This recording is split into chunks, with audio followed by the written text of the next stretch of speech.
যখন ছাতাকে না খুলেই চাপ দিই তখন এটি এত স্পিডে উড়ে যায়। এখন আমি ছাতাটাকে এরকম ভাবে ফ্রেমে ফিক্স করে দিয়েছি। এবার এগুলো জিনিস এখন ছাতার নিচে রেখে দেখি এই ছাতাটি এগুলো ভাঙতে পারে কিনা। আরে হ্যাঁ, ছাতার সামনে এটাও লাগিয়ে দেখবো। সবার প্রথমে মাটির হাঁড়ি। আমার মনে হচ্ছে ছাতাটা এটা ভাঙতেই পারবে না। তারপর এটা হলো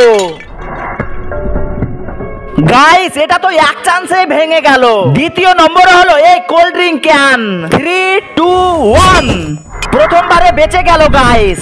আরে যা, দ্বিতীয় নম্বরও বেঁচে গেল। তবে সমস্যা নেই, এখন এটা লাগানো বাকি আছে।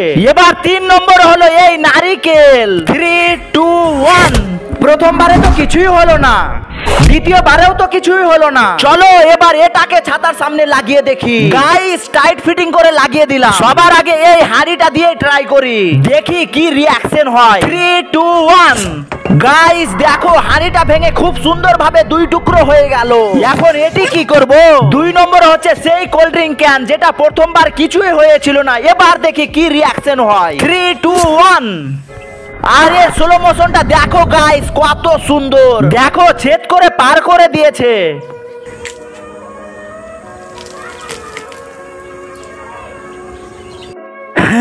ভিতরটা ঠান্ডা হলো। এবার 3 নম্বর হলো এই নারিকেল। তোমাদের কি মনে হয় এটা ফাটাতে পারবে? চলো দেখাই যাক। 1, 2, 3। দাঁড়াও গাইস, এটা দেখার আগে ভিডিওটিতে লাইক দিয়ে চ্যানেলটি সাবস্ক্রাইব করে দাও প্লিজ, আমার পরিশ্রমের জন্য প্লিজ। প্রথমবারেও ফাটলো না, দ্বিতীয়বারেও ফাটলো না, তৃতীয়বারও ফাটলো না, চতুর্থবারে গিয়ে ছাতাটাই ভেঙে গেল। গাইস, এই ছাতাটাকে 10 এর মধ্যে কত দেবে কমেন্টে প্লিজ বলো।